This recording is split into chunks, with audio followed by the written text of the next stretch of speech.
Шинэ оны шинэ бичлэгтэй давтаа морил. За энэ удаагийн түүхийг 3 хуваагаад оруулъя гэж бодсон ч шинэ жилээр дугаар оруулж чадаагүй учраас нэг мөсөн урт дугаар хийхээр шийдлээ. За ингээд энэ удаагийн түүхээр чихгүй хойчи. 700-аад жилийн тэртээ одоогийн Хоншу болон хойд Кюшү хоёрын завсарт байх Шимоносеки гэх далайн нарийн хоолойд Хейкэ буюу Тайраог, Генжи буюу Минамото угийн хооронд болсон цус тулаан болж байжээ. Тэр тулаан түүхэнд Данноурагийн тулаан гэж тэмдэглэгдэн үлдэж. Тэрхүү тулаанд Тайраог тэр чигтээ арчигдсан ба хөгшөд эмэгтэйчүүд тэр бүхэл Нялх эзэн хааны ч амийг хороож. Амиа алдсан эзэн хааныг Антоку эзэн хаан гэж түүхэнд тэмдэглэн үлдээжээ. Үүнээс үүдэн тулаан болсон газрын эрэг 700 жилийн турш сүнсч төрөөр дүрсэн гэдэг. Уг эргээс нуруунд хүний нүр шиг хээдэ хавч олдох ба тэднийг Хейкэ хавч гэж нэрлэдэг байжээ. Хейкэгийн далаачдын сүнс хавчин чингэж ийм болсон гэж нутгийн иргэд ярих нь бий. Ганц уугарч зогсохгүй шөнийн цагаар далай дээгүүр бүрэн хий гэрэл хөвж харагдах ба тэдгээрийг далайчид Ониби буюу чөтгөрийн дөл гэж дуудана. Салхи салхилж давлгаа гарах үед олон хүний орилдох чимээ сонсогдох нь яг л ширүүн тулаан болж биймэд сонсдоо. Эрт үед Хейкэгийн төөрзөн сүнснүүд бүрч хүчтэй догшин байсан гэх ба шөнийн цагаар явах хөлөг онгоцыг живүүлэх. Сэлж би хүмүүсийг хөлнөөс нь татаж живүүлэхээр оролдох гэх мэт болдог байж. Энэ бүхэн боддын шашны Акамагасекид байх Амада сүмийн лам нар шашны зан үйл үлдэж зурдаар нас барсан эзэн хаан болон түүний томоохон дагуулуудын нэрийг бичиж оршуулгын зан үйл үлдснээс хойш иргэн тэнмэл сүнснүүд харьцангуй тайвширсан гэх ба уг зан үйлийг жил болгон үлддэг болжээ. Тэгсэн ч гэсэн уй хачинжигт үйл явдал болдог хിവэр ба энэ нь тэднийг амар амгалан бүрэн олоогүйг илтгэх мэт. Хэдэн зууны өмнө Акамагасекид сохор биеваач Хойчи гэх гайхалтай хөгжимчээр амьдарч байж. Тэр бага наснаас энэ хөгжмийн урлагт суралцсан ба үүний ачаар залуу наснда өөрийн бүхэл багш нараа гүйцсэн ба түүний алдар нэрт хүргэсэн зүйл нь Данноурагийн тулааны туйлс байж. Түүнийг биваага тоглоом Данноурагийн тулааны туйлсыг хайлж эхлэхэд хүн байдгаа Кижин буюу гоблинууд хүртэл нулимсаа барьж чаддаггүй байсан гэх. Түүний хөгжимчний замналын төгсгөл хэсэгт тэр маш ядуу байсан ба Адтаарч түүнд туслах сайн наазаа олж авчээ. Тэрхүү найз нь Амада сүмийн лам байсан ба дуу хөгжимд маш дуртай бөгөөд үе Хойчиг сүмдээ дуудан хөгжимдүүлдэг байж. Сүүлд ламтан Хойчиг сүмд амьдрах санал тавьж хариуд нь сүмийн лам нарт хөгжим зах. Зарим онцгой үед дуулж хөгжимдөж байх талаар асууж. Мэдээж Хойчи энэ саналыг баяртайгаар хүлээн авч сүмд амьдрах болжээ. Зуны нэгэн халуун шөнөөр ламтан нэгэн өөд болоочийн буйны ажилд явлаа. Хойчи сүмд ганцаараа үлдэн ламтан хүлээн. Өрөөнд маш халуун байсан учраас Хойчи өрөөний том цонхыг татан онгоолгов. Уг цонх сүмийн ард байх жижиг цэцэрлэг рүү харан байрлах ажээ. Хойчи ламтан хүлээх зураа өөрийн биваага тоглон шүн дүнд боллоо. Ашгүй нэг хөлийн чимээ арын хаалгаар орж ирэв. Гэвч энэ хөлийн чимээ ламтных биш. Илүү хүчтэй лагс биетэй хүний хөлийн чимээ байв. Тэр цэцэрлэг дундуур алхасаар Хойчи рүү дөхөн ирээд тушаасан албацсан гонгор Хойчи гэж түүнийг нэрээр нь дуудлаа. Хүнийг ингэж дуудаж чадах хүн гэвэл самурагаас гарцаагүй. Хойчи ингэж ширүүн дуудуулсан давхын чочхны өнөө хөлөө ахан чангаар Хойчи гэж дуудахад Хойчи айж имээсэн хоолойгоор "Жаа. Та хин гихч билээ. Мөнхөс би сонсч чадахч хоёр нүдмэн харалгын учир таныг хин гэдгийг мэдэхгүй юм" гэхэд нь өнөх хоолой арай айдуу зөлнөр. "Чи надаас бүү. Би энд хор хүргэх гэж ирсэнгүй. Миний эзэн болвоос маш өндөр хэрэгэн зэрэгтэй ноён бөгөөд танаа сүмээс холгүйхэн Акамагасекид буудалж байгаа. Эзэн ноён өнөөдөр Данноурагийн тулаан болсон газрыг очиж үзэх зураа. Чамайг энэ тулааны туйлсыг гайхалтай хайлтгэгч нь сонссон учраас чамайг яаралтай дуудуулж байна. 8 сарын чуулган болж буй учраас олон сайд ноёдууд байгаа. Хой чи бошуухан биваагаа аваад намайг дагаад яв гэлээ. Хой чи бошуухан сандалаа өглөн биваагаа аван самурайн гараас түшин явлаа. Уг нь аль болох зөөлөн байх гэж хичээж буй боловч түүнийг бошоо алхахыг яаруулна. Түүний гар төмөр мэт зүйлээр бүрхэгдсэн байхыг бодвол уг самурай бүрэн хуягалсан аль нэг цайзын харуул бололтой. Хой ичигийн айдас арилан эсрэгээр маш өндөр хэрэгэм зэрэгтэй ноён гэхийг бодоход уг ноён 1-р зэргийн даймёогоос зайлахгүй. Би ч азтай байна шүү гэж бодсоор яв. Самурай гараа татхад Хой ичи нэг их том хаалганы урд ирснээ мэдэрлээ.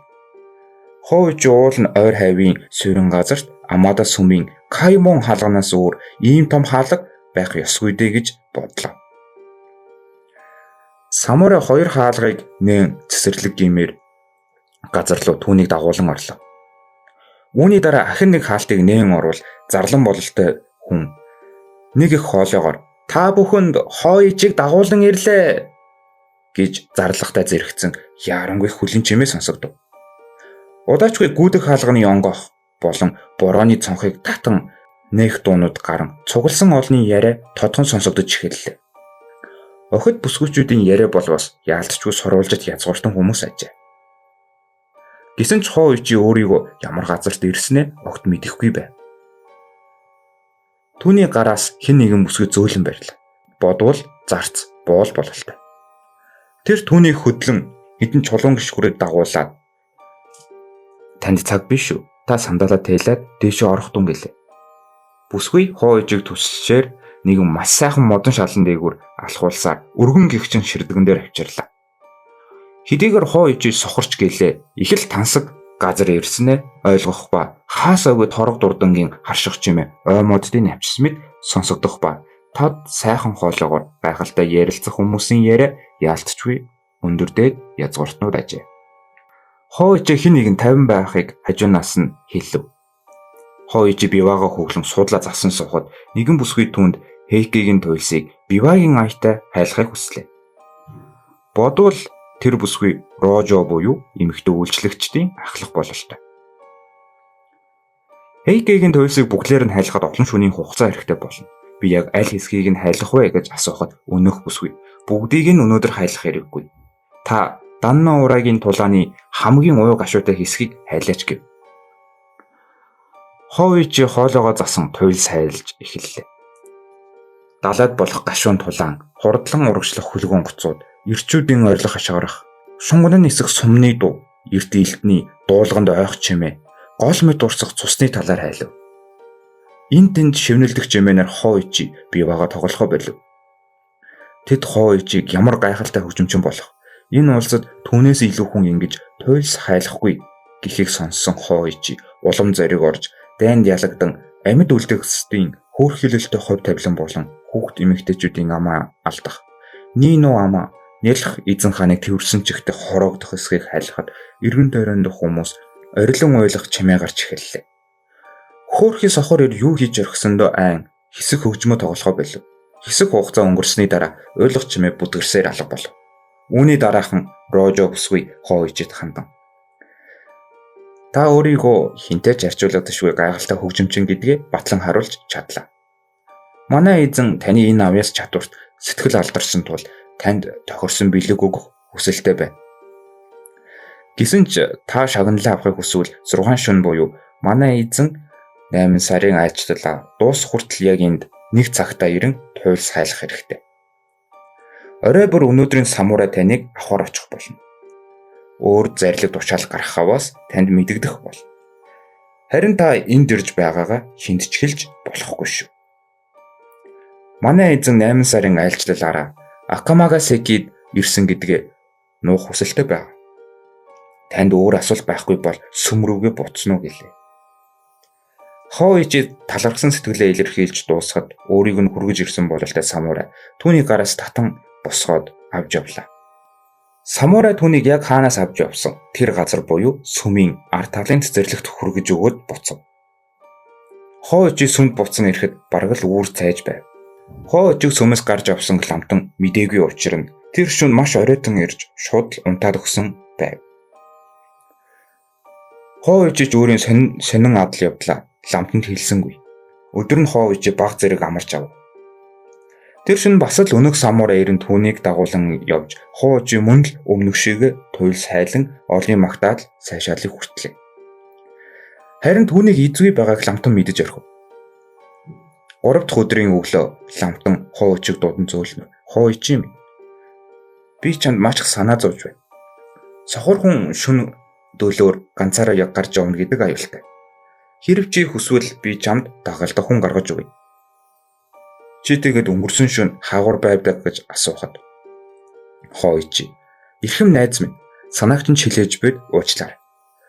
Гэхдээ би хаана хинтээ байснаа хэлж чадахгүй. Энэ бол хувийн ажил байгаа юм. Бас дээрээс нь зөвхөн шөнийн цагаар л хийж байгаа учраас та бүхэн бүү санаа зов гэж хариулв.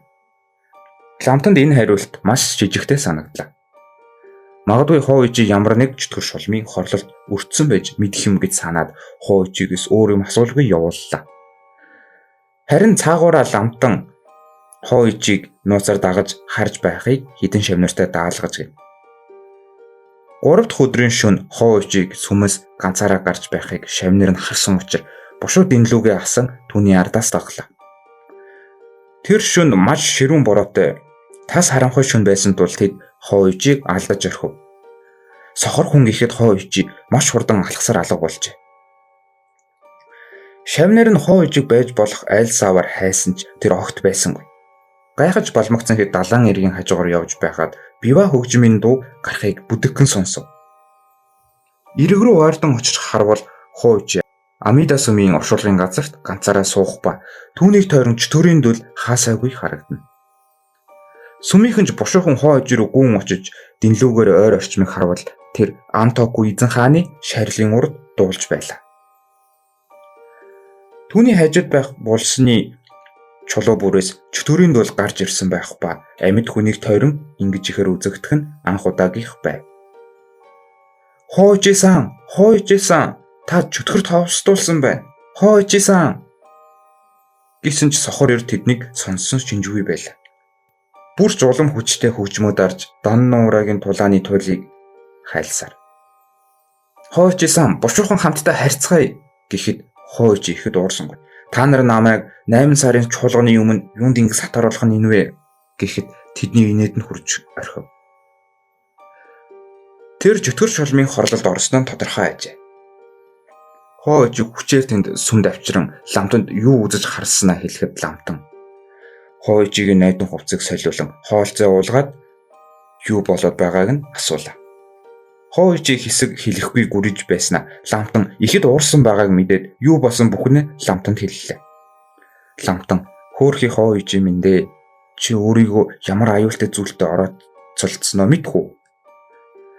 Чиний энэ авьяас чамайг ийм зүйлд хутгаж орхижээ. Чиний оцсон газар чинь орд харш биш. Хейкигийн төөрсөн сүнснүүдийг амьрлуулахар барьсан уршуулгын газар байж. Чи урд шөнө Антоку эзэн хааны булшны чулууны урд ганцаараа хөгжим дарж байхыг манай хүмүүс олж авчирсан болно. Чиний мэдсэн, сонссон бүхэн өөхөсний хийсэн хий зүйлс. Чи ахин тэдний дуудлагад хариу өгөх аваас тэд чамаа тацар татан хаях болно. Өнөө шин чи энэ сүмээс гарч үл болох. Тэдний дуудлагад хариу өгч хэрхэвч болохгүй. Би өнөө шин эзгүй байх болно. Өөр газар засал ном хийхгүй бол горьгүй. Гэхдээ би чиний биеийн дээр бурхны номны хамгаалтын тэрнийг бичин үлдэх учир санаа бүү. Миний хэлснээр хийхдээ л бүх юм зүгээр болох учиртай. Нар буухаас өмнө ламтан шавийн хамт хоо ижигийн гар, нүүр, хүзүү, нуруу гэдэл бүхэл биеийн дээр буддын шашны ханния шинкё буюу зүрхэн судрын тариныг бичлээ. Үүний дараа ламтан за хоо ижи минь чи өрөөндөө бясалгал хийж буй юмэд суугаарай. Огт хөдлөж болохгүй. Тэр самурай сүнс шүн дунд ирээд чамайг дуудахад хариу өгч болохгүй. Хөдөлчих болохгүй. Ойлгосноо? Би өглөө нар мандмагц эрт ирэх учир тэр болтол огт хөдлөж болохгүй шүү. Ингэж чадвас сая чи нэг үхлийн савраас амь хэлтрэх болно гэд явлаа. Хойж ханиахгүй хичээн тогтмол амьсгаа аван бясалган суум хэдэн цаг өнгөрлөө. Шүн дунд болов уугүй юу хин нэгний хөлийн чимээ ойртон ирж хойжигийн өрөөний урд ирлээ. Хойжи гэж түүнийг өнөөх бүдүүн холоод од. Хойжи хөдөлсөнгүй. Хариуж хэлсэнгүй. Хойжи гэж ахин дуудлаа. Мөн л хариу өгсөнгүй. Хөдөлсөн ч үгүй. Хойжи гэж бүрч чанга дуудаад хариу хэлсэн олсонд өнөх самуурай. Дуудаад хариу алах шивдэ. Орж шалгахаас та гэд түүний өрөөний цонхыг татан онгоолгон орж ирээ. Яг хойжигийн ур зогслоо. Хойжи айн зүрх нь хүчтэй цохилж байсан ч аль болох тайван байхыг хичээн суув. Өнөх самуурай хэсэг чимээгүй байсан. Биваа хөгжим тэнд байх атла хөгжимч нь байхгүй байх юм. Хөөрхигийн хоёр чихэн л үлджээ. Хариу хэлэхгүй байх нь аргагүй. Амчгүй болсон хойно яаж хариу хэлэх вэ? Биенээс нь хоёр чихэн л үлдсэн хойно өөрөө арга алгадаа. Эзэндээ энэ хоёр чихийг нь барьж тушаалыг нь чадхаараа биелүүлсэн гэдгээ хэлье дээ. Тэгж хэлвөө үгүй юу төмөр мэт хоёр хатуугаар хойжигийн хоёр чихийг нь тасар татан авлаа. Маш хөвдөж байсан ч хойжи огт чимээг арах нь байдаггүй. Хөдөлсөн ч үгүй. Өглөө нар манд мөгцөл амтан яран ирж хойжигийн өрөөнд орох үед өрөөний шал цусаар будагдсан байх ба хойжи суусан чигээрээ байлаа. Хөөрхи хойжи минь гэж ламтан уулга алдан хойжиг тэрвэрэн авахад найзынхаа дууг сонссон хойж уйлан ламтан тэрвэрлээ. Бурхан минь гэж энэ бол миний л буруу. Намайг өршөө хойж найз минь. Чиний жихэн дээр л тарины үгсийг бичгээ мартаж орхисон байх шүү дээ. Миний шав биччих байх гэж найдсан энэ миний л буруу. Одоо халдсан чихий чинь буцаана гэдэг боломжгүй. Би сайн утаж залж ирэн шархыг чинь эмчлүүлье. Одоо тайвширдаа амд минь аюул холоор өнгөрлөө. Чам дахиж ийм зүйл болохгүй. Сайн утжин ачаар хойжи түргэн идгэж үүний хамтаар олон язгууртнууд хойжигийн түүхийг сонсож түүний туйл сайлгыг сонсохоор Акамагасэкид ирэх болж хойжиж чамуулгааргүй хөлж сайхан амьдарсан гэдэг. Харин түүний түүх өнөө үед чихгүй хойжи хэмээн нэрлэгдэн үлджээ. Дуустал сонссонд баярлалаа. Таалагдсан бол like and subscribe.